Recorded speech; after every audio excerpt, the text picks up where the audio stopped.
Welcome everyone to tonight's core webinar. We're excited to be bringing you identification and narrowing of the topic, searching for the unknown in a doctoral study. You know, a lot of doctoral students out there, this is something that we often struggle with. So hopefully this is going to be useful for everyone. Tonight's host is going to be EDD faculty member, Dr. Kennedy Maranga.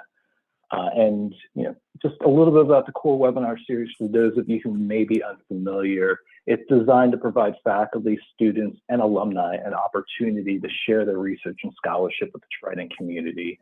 And we hope by fostering a culture of professional development and idea exchange, participants will have access to a valuable forum for lifelong learning.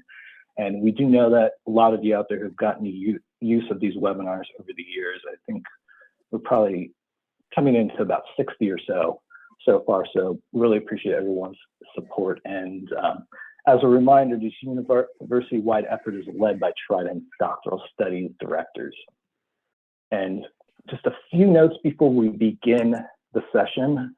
So you should see it on your screen momentarily, but we'll have a Q&A session at the end of the presentation. And there's two ways you can ask questions. And just the traditional way, type your question in the question box. Our presenter, he's kind of volunteered to kind of interact with people while he's presenting, which I'm actually impressed by because that's something I can do while presenting. But if you do want to raise your hand during the Q&A session, just raise your hand. I'll call on you and unmute you. And as mentioned about the camera, leave it on, turn it off, it's up to you, but just remember your camera is on, so just be mindful of that. And this webinar is being recorded, and we'll send a link to all attendees by early next week. And so let's introduce tonight's host, Dr. Kennedy Maranga, doctoral professor in Trident's EDD program. He is an instructor, DSP committee member, and course developer.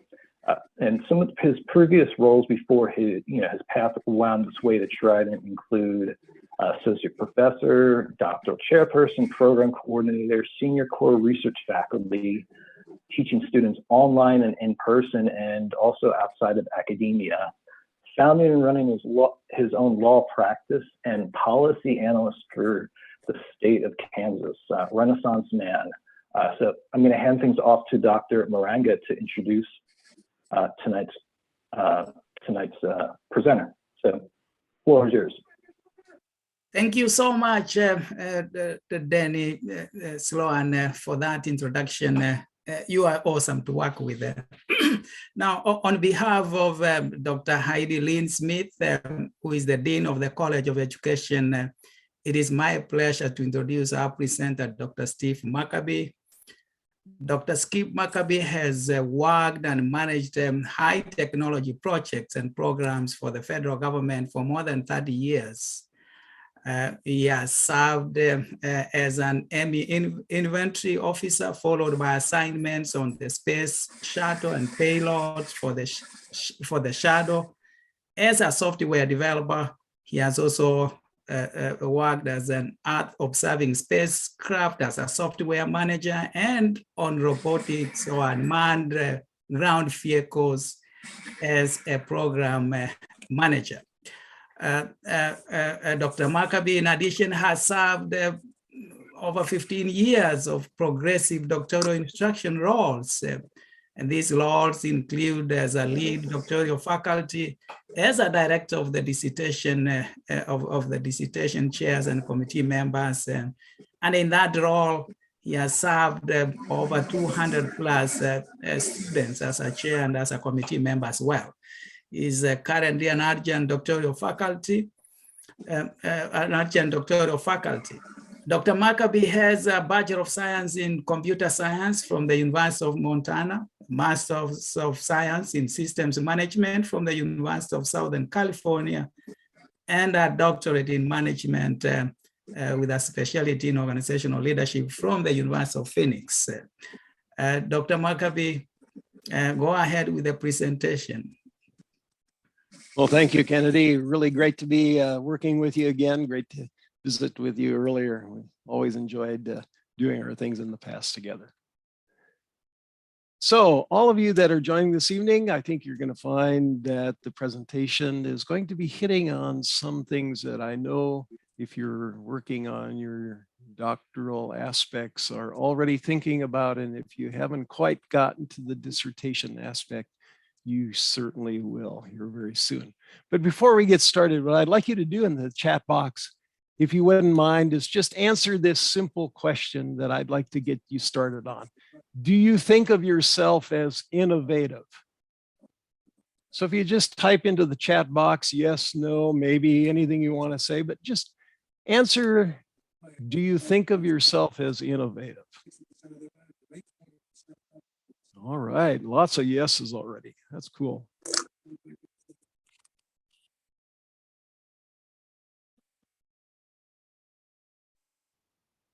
Excellent, excellent. I appreciate everyone. And it's something that I was expecting because, you know, all of us that have reached this level of working on a doctoral degree, we're all these A+++ people, aren't we? We are used to encountering situations that are difficult, and we have to think up new ways for all of the people that are around us. They expect us to do that, don't they? And now suddenly, to change the pace a little bit, now you get into the dissertation. And now you are asked to do two, what I think are the most difficult things. And I found this in many of the things that Kennedy and I worked on together on committees. We found that the students always seem to have a little bit of difficulty of trying to find what they thought was an innovative or new aspect of their research. And how do they narrow down that topic? It seems to be such a simple thing, but I think maybe you've encountered it already. It's sometimes not so easy. So I want to do here, Kennedy really explained all the details for me, but I wanted to give you some pictures because I found, and maybe you found this to be the same for yourself too, from the very beginning, when we were young, we were innovative. I can remember my mom saying, you know, Mom, I want a horse. I want to have some transportation. And she said, we can't afford it. You have to figure it out yourself, Steve. So what did I do? I went out and found a cow, and I rode a cow instead of a horse because we couldn't afford a horse. So I started to do different things, like I'm sure you did as well. I started a DJ business, very multi-generational aspects of it. Never did it before, had to be innovative. I built my own system. I didn't know anything about music, didn't know anything about electronics, but I just built it. It was something that I learned and I enjoyed, and I started doing it as a hobby. And pretty soon I was teaching line dancing for the USA gymnastics team, 2,000 of them in Denver. They were in there for a competition, and they invited me in to teach them some line dancing. So I got it. It grew significantly, and it was all just because new ideas, something new, trying it. I worked on the Space Shuttle.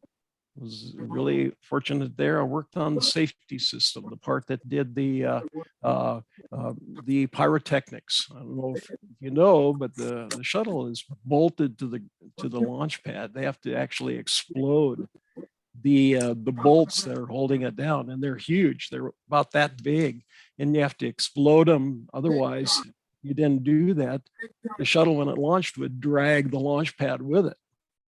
So of course, it's a very safety involved thing. You don't want to ensure, you want to ensure that those things don't explode before it's time. So when you're testing it, you had to come up with new techniques, something that really hadn't done before.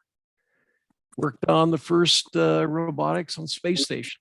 There were safety aspects there that I worked on. Simple little things that, how do we ensure that the robotic system doesn't bump into the astronaut when they're up there in space? Because maybe they're working independently and they may not see something coming up from behind. How do we ensure a safety system that doesn't cause that interaction between the two?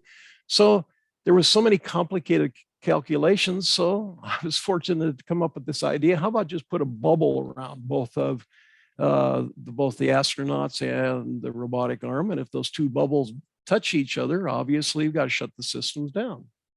Very simple little idea, but people were working the complicated aspect instead of the simple one.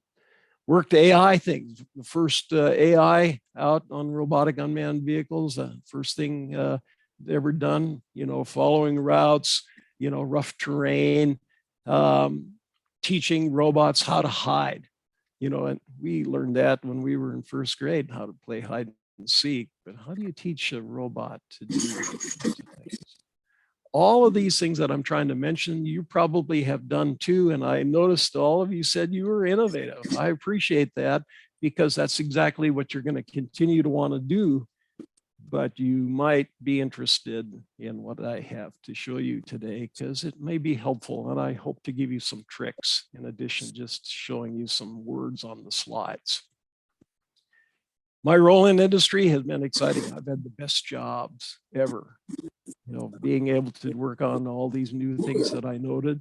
I even have some of the technology that's up there driving around on Mars now. Nobody knows that except me, but it's very fulfilling to know that I was able to contribute. All businesses, whether it be government, business, industry, or even academia, all these types of organizations are always looking for something new. They want to improve what they're doing, find something unique that sets them out, have that competitive advantage over everybody else. So there's always a need for this, but it's easy to say to someone else, go find me something new, or the boss tells you, oh, go find something new, create it. And I always had at the beginning, maybe you do too, the feeling that when I was told to go find something innovative, it seemed like this very mystical thing. It's kind of like I was, again, fortunate. I was able to see Sputnik orbit around. I could watch it fly by when it was first put up there, up in the sky. And I said, that's what I want to do. I didn't know what that meant, but I was excited about it. It was something new that had never been done before. And of course, I thought in my mind as a young child, I see that up there in the sky and I go, wow, that's a big jump, isn't it? To do something new from the ground into space. So I always had this idea that innovation meant something really, really giant, really huge, a leap forward. And of course it is.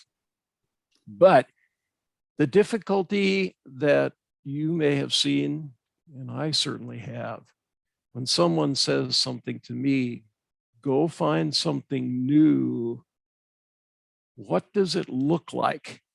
When I saw that satellite in the sky going by, I knew what innovation was. I could see it. But nowadays, people still want new, something different, but they can't really tell you what they want. They know what it isn't when you bring it to them and they say, no, that's not what I was looking for. And you ask them again, well, what are you looking for? Well, I don't know. I'll know when I see it. It's kind of hard to work in that environment, isn't it? But that's many times what we're required to do. I certainly ran into that multiple times when I was trying to figure it out. But the simple thing that I want to pass along, if you haven't seen this already, new is not big. It's not grandiose. Innovation maybe is multiple aspects of something new, but the new aspect is something just simple, a simple step forward beyond where you currently are. That's how you get things started. It may not be grandiose, but if it's something just a little bit different, that's all you need to be thinking about initially. And that small step is what you take. Once you take small step, maybe another small step, and pretty soon you have something that's really usable. That's certainly what we did on the first unmanned ground vehicles. Nobody had ever done before. I was fortunate to have a group of about 25 people, men and women, who were just brilliant. I was their program manager, and they created that first unmanned ground vehicle. We took it down to Fort Hood, Texas. We worked with the soldiers down there doing military missions. And that was pretty exciting doing it for the very first time. But we kind of had to take the steps to get there. And we were always arguing what it was. And that's what I use this hopscotch thing off to the right to represent. Were we talking about the upper right path to get where we wanted, the lower left? Which one of these four? And maybe there was 10 or 12 different paths that we could get or take to be able to get where we wanted. We never really knew exactly what the path was. But the point is, we certainly knew if we skipped a step, because if we jumped too far, like in hopscotch, and jumped over a particular number, and you all know how that works when you play hopscotch, you hop over something. If you did that in the technology development area, wow, it wasn't long before you realized you'd gone too far. You had to back up to find something. And what that kind of led to the belief, from what I've seen, is you have to lay out some sort of plan. How do you go from one step of new to the next step of new? And ultimately, when you start laying those out, if you can figure out the first step and you get to the second, and suddenly now you can't figure out the third, something is missing. There is a gap there that doesn't allow you to actually get to where you want to go. And that's what we're going to talk more about, is that gap, that missing aspect that we're talking about. But innovation, I have found, has come in many different ways. If you go to the literature, there was a very good article here by Greg Sattel that I took this information from, these 4 quadrants on explaining what the different types of innovation are from a theoretical perspective.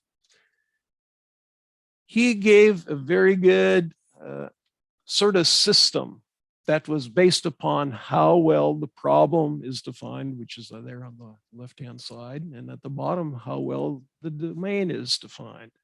And we provided that matrix of information in defining these various types of innovation. Now, what I done, I had a vision in my own head as to what these were long time before. But what I tried to do is marry my vision now from what I've learned on innovation with what he had done. So let's look in the upper right corner, and we talk about sustaining innovation. Notice that road, it's a bridge. And notice how the various aspects are either slowly going off to the right, that path to the right, or the path that slowly goes off to the left. This would be the way I would envision sustaining innovation. You're creating something new, you're moving down the path, it's varying and changing, but it's a very slow path. Notice that the market is probably well understood, using this analogy of the bridge as I'm showing it to you. But the existing technology is also very, very much there. Now, is your dissertation probably going to be tackling that type of innovation? Probably not.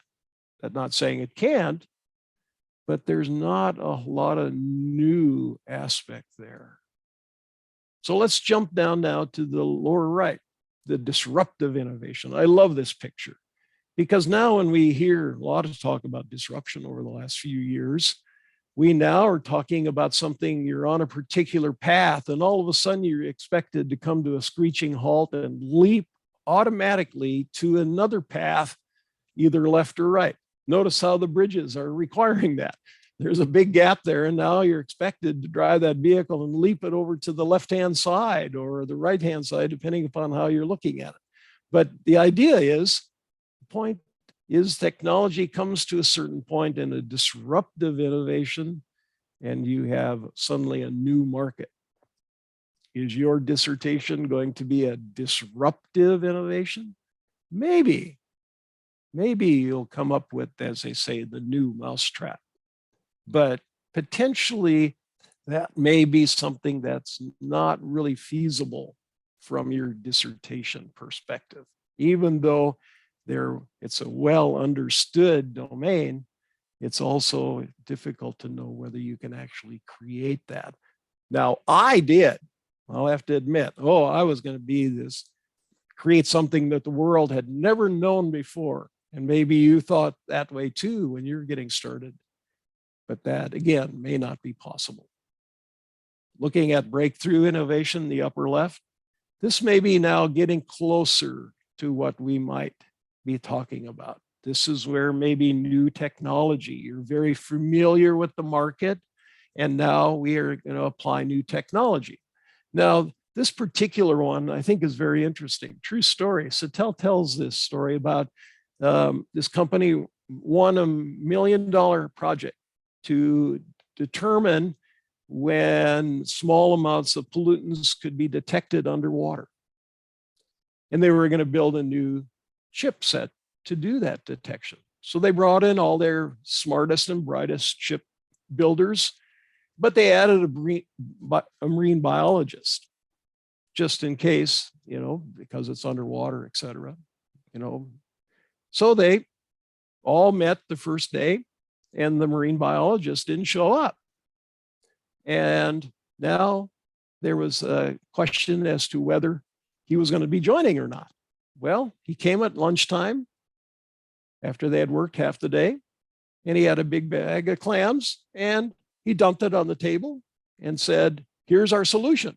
And everybody laughed and says, what? We're building a chipset here. What are you bringing us lunch for? And the guy said, well, this is the solution because they open their shells whenever they detect pollutants in the water. They banked 999,000 and they did have a nice lunch that particular day. Notice technology comes in different fashions is what I'm trying to say. Things that we have never thought of before or changing the application of existing technology. This is where we can work in a breakthrough innovative idea. And this is very open, in my opinion, for something where you can work with your dissertation.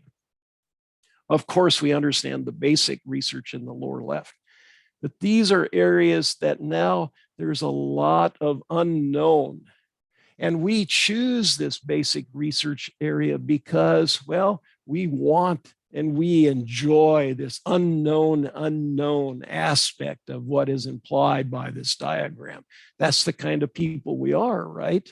And besides, the university wants us to tackle these types of things because that's going to help the university demonstrate that they have a good university, they're teaching their students well, and look at all the very productive research coming out of the university. So it's a win-win for everybody, isn't it? But I use this kind of the Matrix movie type picture in the lower left there. It's kind of complicated, isn't it? You have no idea what the problem is, and you have no idea what the application is. And this is where now we run into the point of this presentation. We want to do basic research. We're asked to do basic research, but we have an unknown, and we're now stuck. Well, what is innovative in an unknown? And how do we narrow a topic in an unknown? This is what we sometimes have to struggle with. Here's another continuation of the same thing, and simply want to reinforce not only the market force versus technology that I was just talking about, but now here comes a very, very important aspect that is so many times overlooked in our research, and that's the management of the uncertainty aspect. One area that we are now encountering this on is the rare earth materials that we need to keep our computer systems going, our building of them, all the digital devices that we are building. We got to have the rare earth materials. And of course, as you probably already know, 80+% of the production comes from China. Kind of concerning, isn't it? Now, what does management do in this country if they're trying to continue production and they can't have the rare earth materials? We only have one place in the United States, and that's in, I believe it's called Mountain Pass, California. Only place for the United States. They have recently, though, been thinking about opening up new exploratory aspects in Kansas, Nebraska, Iowa area. They think there might be something there. But the point is, we got to have that management aspect to continue on our market force versus technology forces if we wish or think of innovation happening as described by this diagram. It may have to change significantly, and that opens up some additional new research that has really never been considered before. What is the impact that needs to be considered when we now have these new types of innovative influencers or impactors? You probably already are sensing that there is no simple dimensionality to innovation. There are many different ways of doing it, as you saw on those diagrams I just showed you, many different aspects, different kinds of innovation. And as these hopscotch things are shown again, there's many different ways to do the same thing in that area. If you use that as your roadmap to what you're trying to achieve. And of course, I think you realize that there are many different ways of studying a problem in your dissertation. Many people could have the same problem, the same research question, and may study it totally different. So there's many different dimensions to what we're trying to look. No single path is what I'm trying to point out. And this again is what makes it difficult in these two key areas. How do I think of something innovative, and how do I reduce that problem? So now, how do we get this started?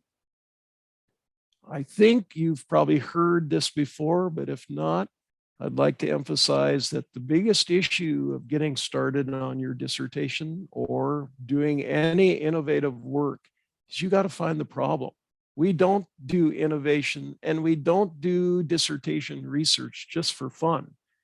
Maybe you've seen some things in other past dissertations where we are looking for understanding. Are we really looking for understanding? How does that help us? Whose understanding are we talking about? Me, the writer, or somebody else? It's the application of that understanding that's really important these days. How do we find what is missing? How do we find what needs to be improved? Look for confusion. Maybe you've seen a lot of research where there's multiple articles that are being presented, and now you say, oh, well, I see a lot of literature there. There's no room for me. It's a well-researched area. But don't give up in those areas, because you might find that the literature is divided. It's all over the map. Nobody can agree on what the real issue is or how to address it. If there's confusion there, that means it's wide open for continued research. So don't give up just because you find literature or research that has been done in certain areas. But what I like to always think of what needs to be done is what's an indication of what should be occurring, but it's not. If it's not occurring, that means there's a problem there. And that's not something that pops out. If you go in the literature, there's not a little blinking light that says, here's the problem, here's what we need to address. Sometimes we have to look between the lines to really see what's there. But many times, we also, when we're trying to find this problem, we also come up with what we call a symptom instead of the real problem. So here's the little story I like to tell on that. You go to the medical doctor.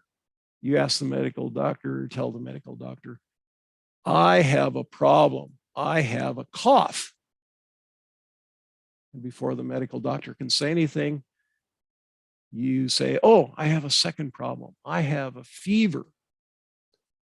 After that, the medical doctor, he or she says, well, I can certainly understand, Steve, why you think the cough and the fever are a problem, but you have pneumonia. The cough and the fever are simply symptoms, but I was describing my problem using symptoms instead of the real problem called pneumonia.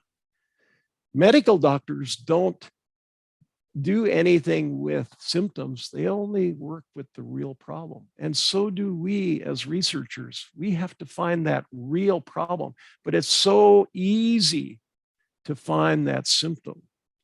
It's like, saying small businesses have been failing in the last 5 years. Sounds like a great problem, right? Nope, it's a symptom.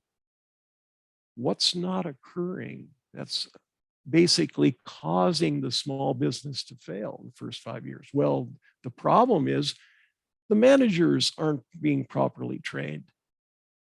That might be the real problem. But notice we want to say small businesses are failing in the first 5 years, and we think, oh, that's a problem.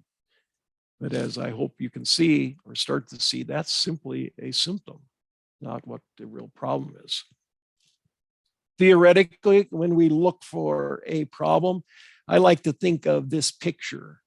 I'm trying to give you what a gap in the body of knowledge looks like. So here's a fence. All of you have seen this fence around the schoolyard. The little kids play during recess, and the fence is around the schoolyard so they don't run out into the street, or the ball doesn't go out there into the street, and so on. So there's this fence there. But in this particular chunk of fence that I'm using to represent the body of knowledge, and by the way, it's 3-dimensional. Sorry, I couldn't give you that. It's only 2-dimensional here. But the idea is that now there's a hole in that fence, okay? And that fence represents, this hole is a gap in the body of knowledge. Now, if you look at, it's probably, I don't know if you can see my pointer, but there are these diamond-shaped areas all around the gap.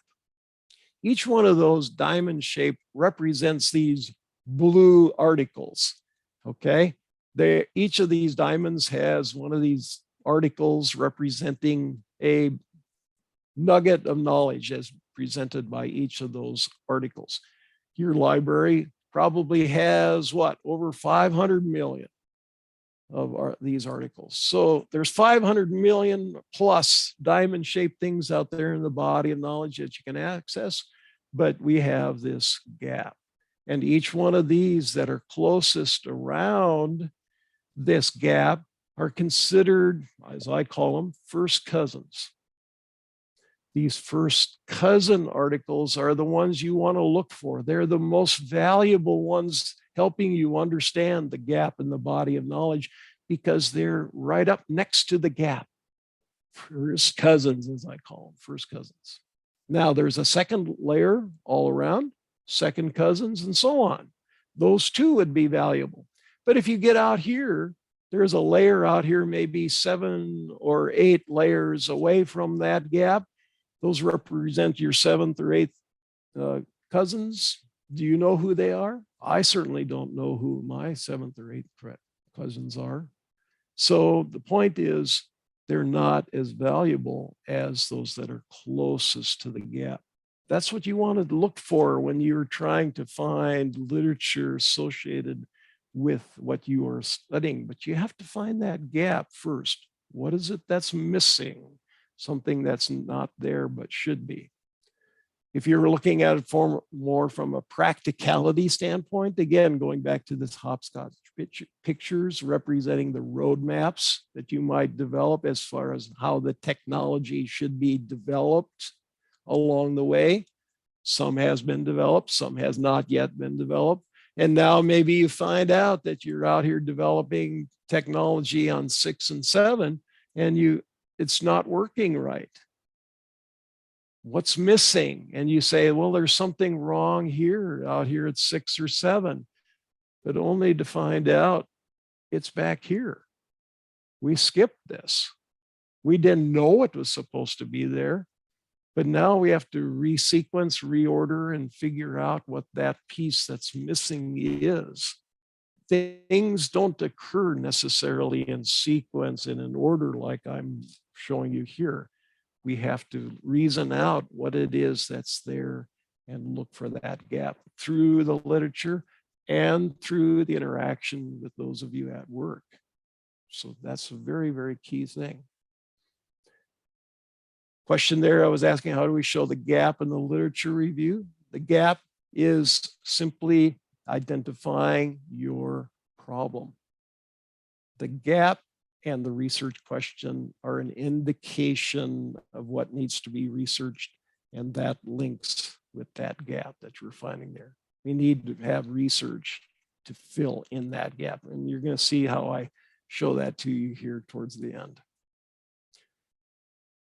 Must have a solid foundation, solid innovation plan. The message here simply is use your innovation plan or your dissertation, your chapters that you're going to build using the new literature. That's your innovation plan. Now, what if you're doing this in industry?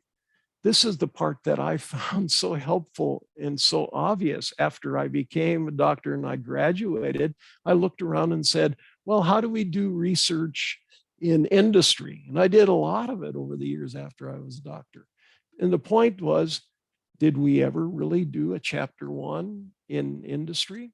No, not very well. Did we do a literature review, chapter 2? No, not hardly at all. We didn't do any of the things that we did in academia, but that was the biggest lesson learned I ever carried away with me. Not necessarily become a doctor and I knew all this stuff about research, but now let's apply this in industry. Even if it's a small dissertation equivalent, industry needs to be doing these same things. Nobody does it. Nobody even thinks about it, unless you're like me trying to bring this into the organization that I was working at. And I became very successful with it. These documents were very, very small, you know, the design review plan, whatever I called them at the time. It was just an idea, but you had to have some sort of plan that's just like your dissertation to be able to come up with any type of innovation or anything that's we call new. In addition to just doing what you're doing, all of your dissertation work also does all the things that I just mentioned here. Assumptions, limitations, literature, what's the trend, all of that is included in your dissertation plan. We also have things that fit into the chapter 3. How do we collect data to measure whether our innovation idea is working? You got to be able to test what you come up with too. So it isn't just simply saying, you know, here it is, boss, and you put it on his or her desk and say, see, here it is. That's the new thing you wanted.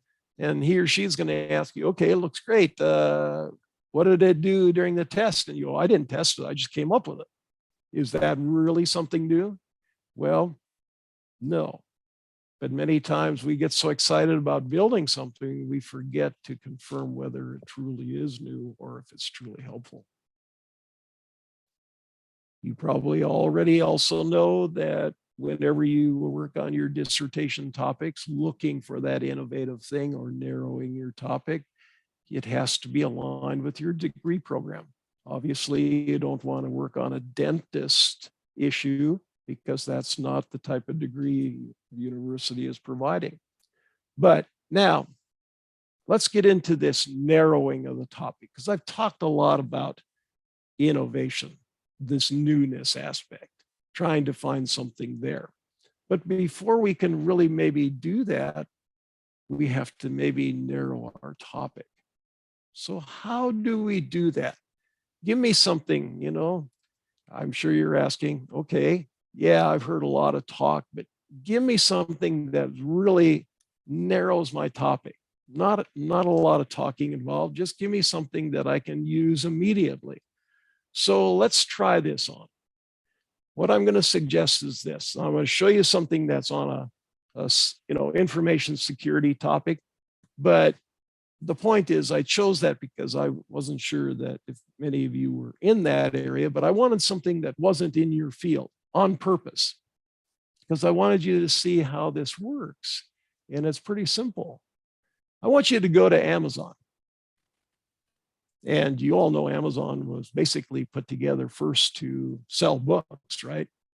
And they're very good at books. You can type in the name, let's say information security right up here at the top and hit go. And that's what I did. So I then found some books and I was scrolling through there and I found this one called Elementary Information Security. And I said, oh, a perfect fit for me. That's exactly what I want. So I looked at that and said, I clicked on it and there's something that says, look inside or whatever to see what's inside that document.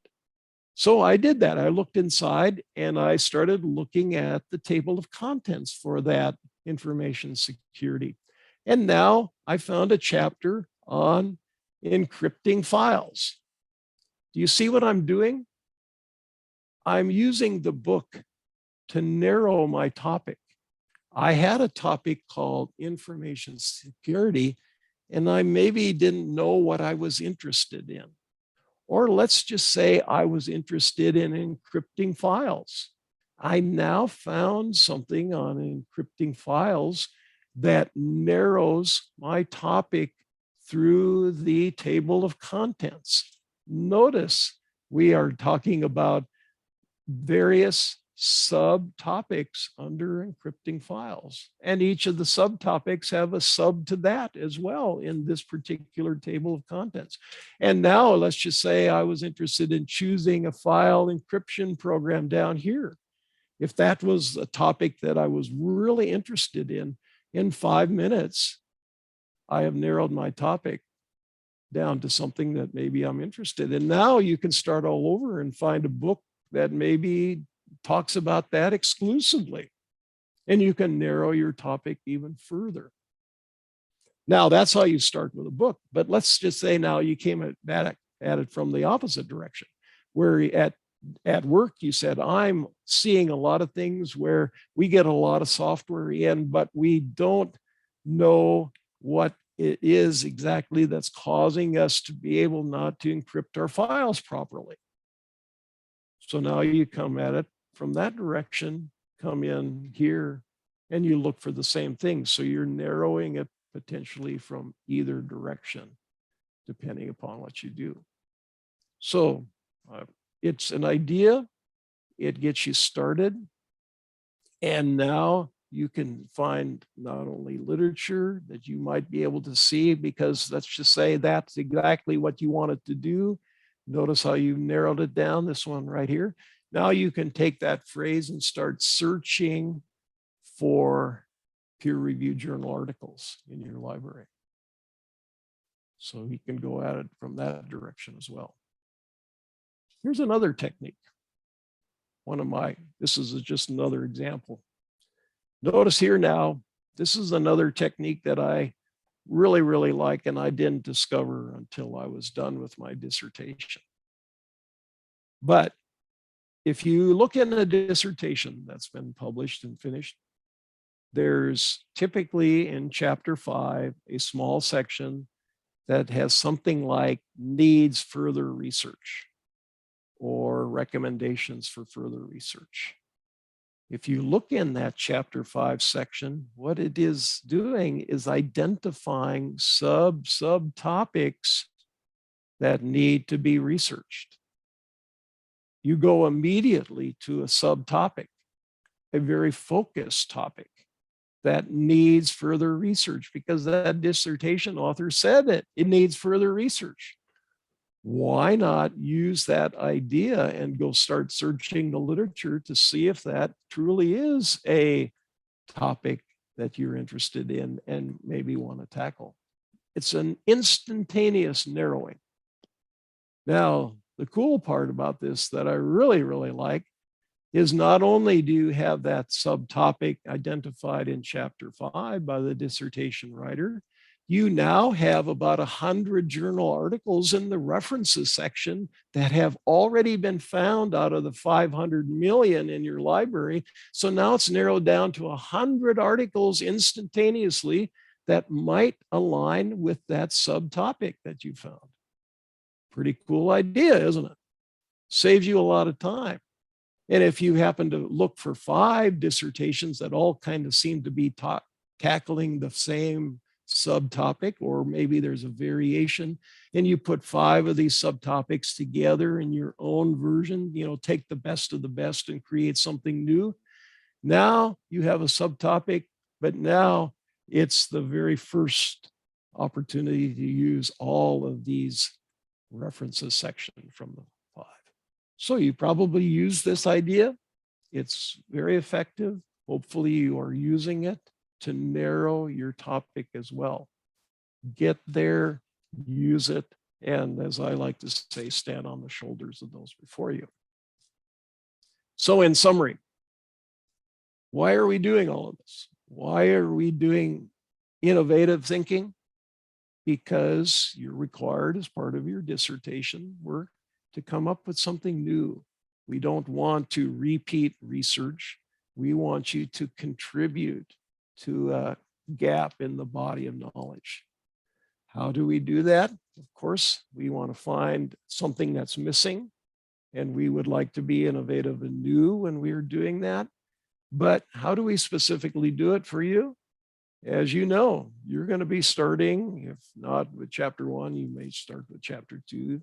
But the idea is you got to identify that problem. Find the gap. The gap is the problem. The problem is the gap. That's what needs research. It's something that's missing. That's why I call it the gap. The problem identifies something that's missing. And of course, the gap implies that there's something missing. Try to tie those together. And then you review your literature, finding things that maybe they're helpful for you, that are related and connected to that problem and research question. You then continue with the proper methodology to do the research. All of that is something that establishes your plan of action for finding that innovative solution to fill that gap. You then document your findings, your various aspects from chapter 5 conclude. And now, when you look again at that gap and you've done the work, as I think you already know what you're going to do, but the idea is that we simply use this, whether it be now for your dissertation or whether it be in industry or any organization. What you're finding is the aspect that what you've come up with fills that gap. That's what we want to think of, is whatever we come up with, our plan or our dissertation aspects fills that gap. And what I'd like to leave you with also is, remember, the gap, when you fill a gap, it's innovative. It's new. If it's something that's missing, it doesn't matter whether it's big or small. But if you're filling that gap, it's definitely innovative and it's definitely new. Dr. Maranga, back to you for questions. Thank you so much, Dr. Munkeby. And really, I want to thank you for your time in preparing for this presentation, and as well as the delivery of the same. It is really a wonderful, wonderful presentation. It's now time for question and answers, and I would like to hand this over to Danny. Great. Thank you, Dr. Maranga. Thank you, Dr. Munkeby. During your presentation, I was thinking, I was like, if we're going to retitle this, it would probably be something along the lines of the best type of innovation is subtle. Because my favorite piece of innovation is this thing right here, Post-it notes. Changed my life. So first question is for you, Dr. Munkeby. And some of these you may have answered already, but I think for the benefit of the audience, could expand or share for those who may have missed the answers. But you know, you were talking about the gaps in the research, and two similar questions came in, and I know you answered them, but let me, read them again. How do we show the gap in the literature review? And, furthermore, is gap and deficiency considered the same? And this is probably another presentation that would go with this idea, but it's very difficult when you start looking in the literature to find the gap. That's where the gap has to be found. That's a requirement that I think every university has. They want you to find something that's basically reinforced, it's supported and justified by the literature. How do you find that? You look for some magic phrases, things like there's continued confusion with. That's a clear indication if you keep writing or reading, it's going to be there. You may have to read between the lines, or you might read, we've spent more than $100 million a year trying to achieve blank. These types of words, spending money, confusion, disagreement, these are the key phrases that I suggest that you look for. That's signaling areas that need further research. And if you continue to look, you'll start to be able to pull out of there the actual gap that you need to fill. Now, gap on efficiency, very good question. There's multiple ways of doing that. To me, it's improvement. And I always like to think of that as a change aspect. Change is improvement. Whether we like to do it, might be a negative improvement, but it's still improvement. And this is a very difficult thing too, because how do you, as you, I'm sure seen in the literature, and I'm sure you see it all the time of your organization, being able to make change effectively is a problem in itself. It's a gap in itself because we can't figure it out. We see it continually in the literature. We don't know how to make changes effectively, or when they figure out how to do one change effectively, then suddenly the organization thinks they can make 3 or 4 changes at the same time. Now you have a totally new effective change problem. These are some of the areas that have not been resolved.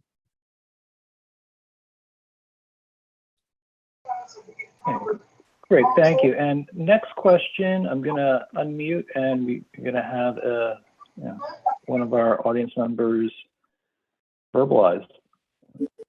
Should be ready to go.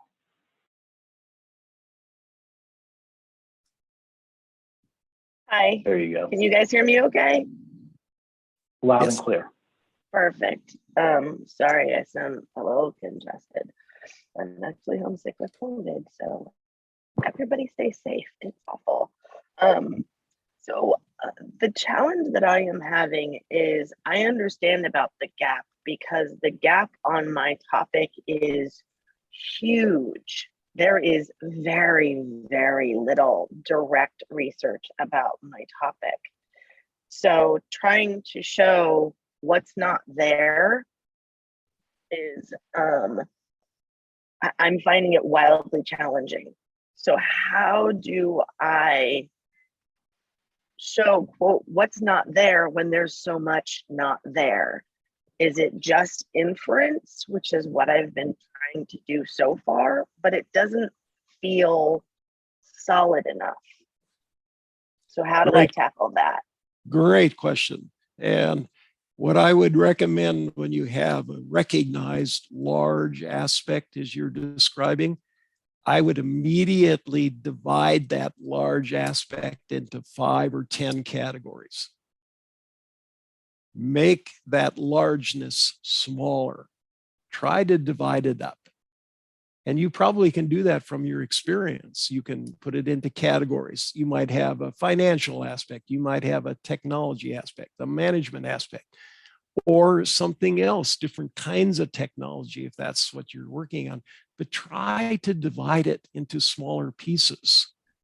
And I think what you'll start to see as you do that, now suddenly that large problem starts to become smaller and smaller. And suddenly, if you are able to divide it into 10 categories, you say, well, of all of those 10, I like this one the best. I think this is the most important one. Tackle it from that area. I've had success with that with myself and with other students. Once they start to see that breakup start to occur, that largeness gets manageable. Thank you so much. Thank you all for. Hi, Doctor. This is Anwar. I have a question, if I may. Please. This is Anwar from Houston. Question: do you recommend to select a subject where lots of research done, and we could find a lot of articles, or find something that is, you know what I'm saying, that is not, a lot of research has been done on that, but not much article is available either for us to research done? An excellent question as well. And there's multiple directions I could go with this one. But as you know, I'm sure when you do your research, you have to be able to find a lot of literature. Now, when you say you're finding a lot of literature in that, if it's a lot of current literature, or are we talking about a lot of literature that's old and very little new?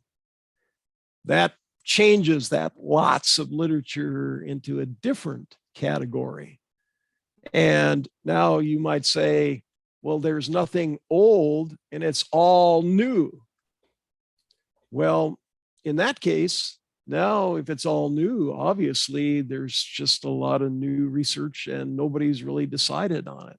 If it's all old and it's very little new, now we're into that state that maybe nobody's really interested in that problem anymore, because it was a lot of literature past, but maybe now it's losing interest.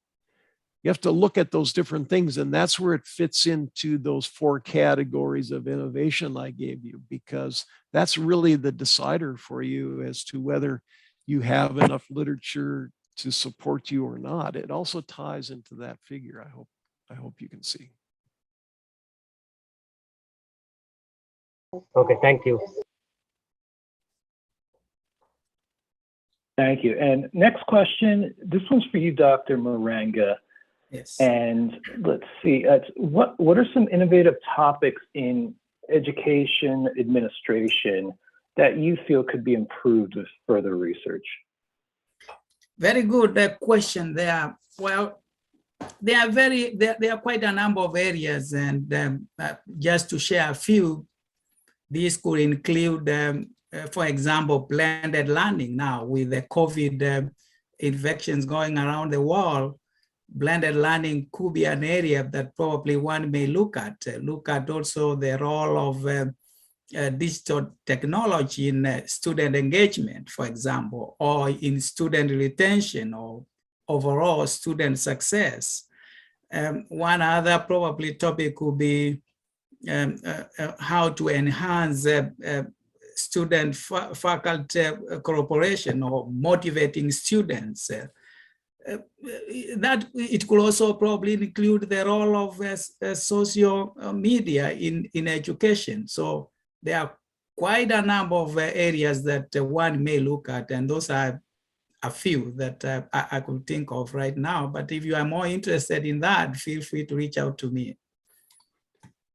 And if you don't mind, Dr. Maranga, I'd like to piggyback on yours, because that's an excellent point. And here's one that I'm actually personally starting to look at myself. Mm-hmm. You may have noticed I have 8 grandchildren, and they are all smarter than me already, in my opinion, because at their age, I only knew half of the technology things that they know. And by the way, those grandchildren of mine are going to be joining you at your university in about 10 years. Correct. Very smart kids that aren't, you know, they're very capable with technology. Are we prepared for those students that are growing up differently than maybe you or I did? To me, the missing areas that I see and that I'm working on my research, trying to figure out more about. But in the past, we spent a lot more time on logic. Logic is never taught anymore. At least I see it very rarely. And that's really what's necessary to be able to interact with our computer systems. It isn't finding the answer that's so important. It's finding the right question to ask. So we can then query all our databases to find out what it is that we're actually looking for. But the right question is the key, and then logically piecing all together all the things that we find. So it's just a thought to add on to yours. Very good. Thanks. And well, Dr. Munkeby, on the point of technology, to send another question your way, is that how can educational leaders close the digital divide and achievement gap while improving learning outcomes for students from marginalized communities?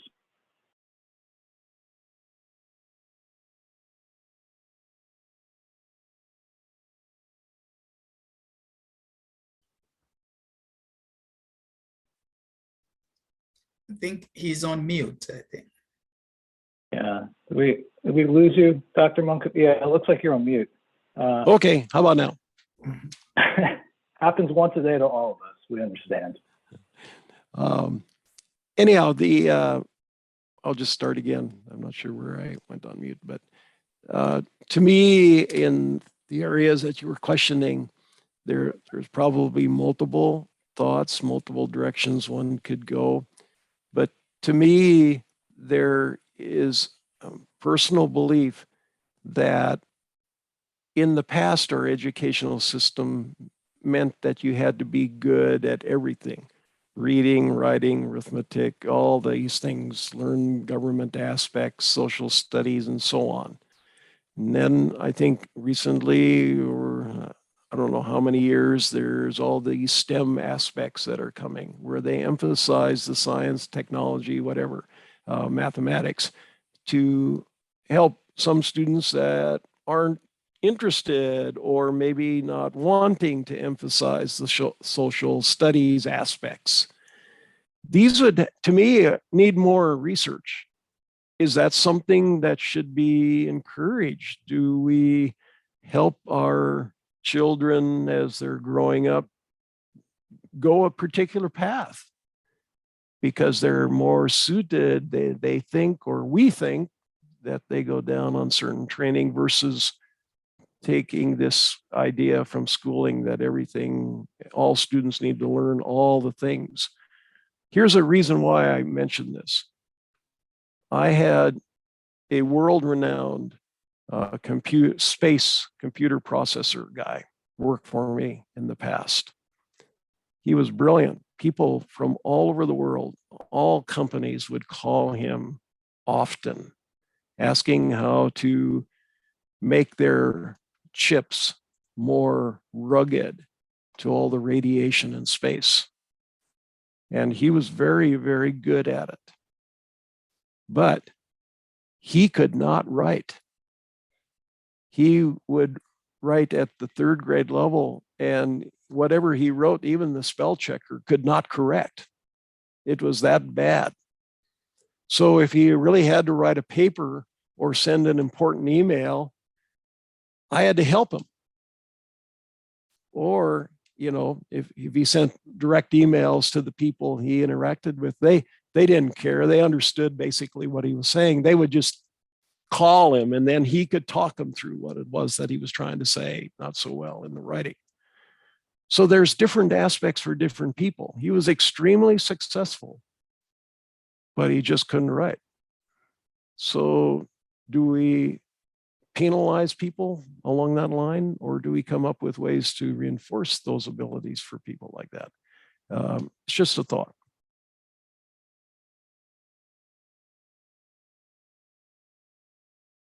Great, thank you. And just noting the time, it's about 10 after 7 Eastern, and there's actually a few more questions in, and I have a feeling with the crowd here, it might go on a bit because this is turning into very good back and forth here. But I do want to be respectful of everyone's time, and especially our presenter who joined us tonight, and close things. But if you do have questions that you sent in, we will address them. We collect them and we'll get to you afterwards. And if we want to move along to the next slide, and Dr. Munkeby, and again, as a reminder, this presentation has been recorded, and we'll send a link out to you early next week. And again, thank you so much, Dr. Munkeby, for the great presentation and the very thorough look at innovation. And thanks again, Dr. Maranga, for hosting tonight's event, and thank you all for attending. Really enjoyed this core presentation. Thank you, and have a great evening, everyone. Thank you.